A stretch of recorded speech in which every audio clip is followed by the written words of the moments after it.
Hello everyone, কেমন আছো সবাই? সেই দিনটা ছিল মনসা পুজো। ব্লগটা তুলে রেখেছিলাম, পোস্ট করিনি, ভাবলাম পোস্ট করি। এই দেখো, স্নান করে রেডি হয়ে পুজো দিতে এসেছি। তারপর এখানে পুজোর যজ্ঞ সব কিছুই কমপ্লিট হয়ে গেছে, পাঠা বলিও হয়ে গেল। তারপর দুপুরবেলা খাবার খেয়ে একটু রেস্ট নিয়ে চলে এসেছি জেঠিমাদের বাড়ি, কারণ ওদের আজকে পাঠা বলি হয়েছে আর সেটারই ভোজ হবে রাত্রেবেলা, তার জন্য অনেক কাজ। এদিকে সমস্ত মশলা, আদা রসুন সব কিছু ছাড়ানো হয়ে গেছে। এবার আমি সব মশলাগুলো একে একে পেস্ট করে নেব। তারপর এখানে ম্যারিনেট করে রেখেছি মাংসটা। আর এই দেখো, আমি সব কিছু সবের যত মশলা লাগবে সব মশলাগুলো আমি পেস্ট করে রেখেছিলাম।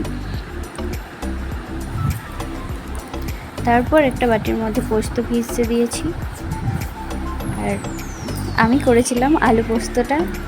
তারপর সবাই মিলে রান্না করেছি।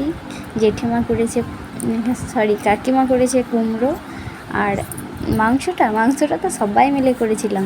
আর এদিকে দেখো, পোস্ত আমার জল দিয়েছি। তারপর কাকিমা আমরা কেটে নিয়েছে চাটনির জন্য। আর এই দেখো, মাংসটা সবাই মিলে নেড়েছি, সবাই মিলেই করেছি। আর এখানে আমি দেখাচ্ছিলাম যে কত ঘেমেছি।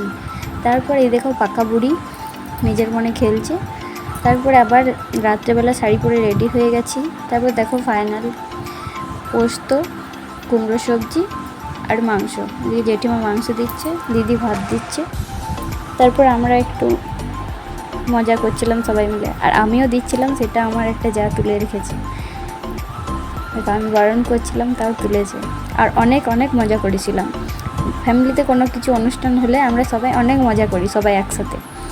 তারপর সবাই হাই করছে। এবার খেতে বসে গেছি। পরে ভিডিওতে দেখা হবে। Bye bye.